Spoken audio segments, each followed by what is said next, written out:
Welcome to Ajay tutorial centre. বন্ধুরা, আজকের এই টিউটোরিয়ালে আমি আপনাদেরকে দেখাবো কিভাবে আমরা অটোক্যাডের যে কোনো ড্রয়িংকে প্রিন্ট আউট করতে পারি অথবা অ্যাজ এ পিডিএফ হিসাবে সেভ করে রাখতে পারি, যাতে আমরা সেই ড্রয়িংটিকে পরে প্রিন্ট আউট করতে পারি। তো আমি এর আগের ভিডিওতে একটি সিভিল প্ল্যান ক্রিয়েট করেছিলাম, সেটিকেই আমি প্রিন্ট আউট করব। তো এখন আপনারা দেখতে পাচ্ছেন যে আমি সিভিল প্ল্যানটি ওপেন করে নিয়েছি। এবার যদি আমি এই প্ল্যানটিকে প্রিন্ট আউট করতে চাই অথবা অ্যাজ এ পিডিএফ হিসাবে সেভ করতে চাই, সেই জন্য আমি এখানে লেআউট 1 নামে যে ট্যাবটি রয়েছে এখানে ক্লিক করব। এখানে ক্লিক করার পরে ওই ড্রয়িংটি এখানে ওপেন হয়ে যাবে। এবার আমরা বাইরে যে আউটলাইনটি রয়েছে এই আউটলাইনটির উপরে একটি ক্লিক করব। ক্লিক করার পরে আমরা ডিলিট প্রেস করে এই ড্রয়িংটিকে ডিলিট করে দেবো। এবার আমরা লেআউট 1-এর উপরে রাইট ক্লিক করব। রাইট ক্লিক করার পরে এখানে আপনারা দেখতে পাচ্ছেন যে পেজ সেটআপ ম্যানেজার নামে একটি অপশন রয়েছে, এখানে ক্লিক করবেন। এখানে ক্লিক করার পরে লেআউট 1 এই অপশনটি হাইলাইট থাকা অবস্থায় আমরা মডিফাইতে ক্লিক করব। মডিফাইতে ক্লিক করার পরে আমরা এখান থেকে printer oblique plotter name select করব।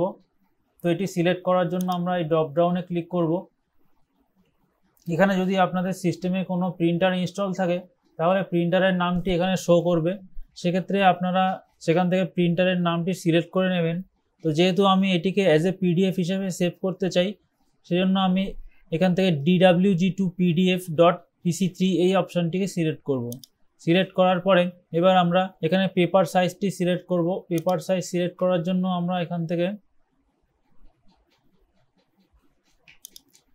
A4 সাইজের একটি পেপার সিলেক্ট করলাম। সিলেক্ট করার পরে এখানে আপনারা চলে আসবেন স্কেল যে অপশান আছে এখানে দেখতে পাচ্ছেন যে কাস্টম লেখা রয়েছে, এখানে আমরা ক্লিক করব। এখানে ক্লিক করার পরে আমরা রেশিওটা এখানে 1:1 রাখবো।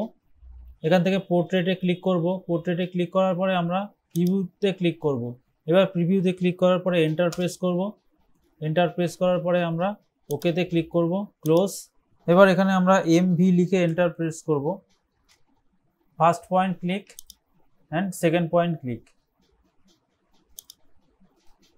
তো এখন আপনারা দেখতে পাচ্ছেন যে এখানে প্ল্যানটি শো করছে। তো এটি এখন যদি আমরা প্রিন্ট করি তাহলে এটি A4 সাইজে প্রিন্ট হবে। তো এটিকে অ্যাজ এ পিডিএফ হিসেবে সেভ করার জন্য আমরা কিবোর্ড থেকে Ctrl+P প্রেস করব, ওকেতে ক্লিক করব।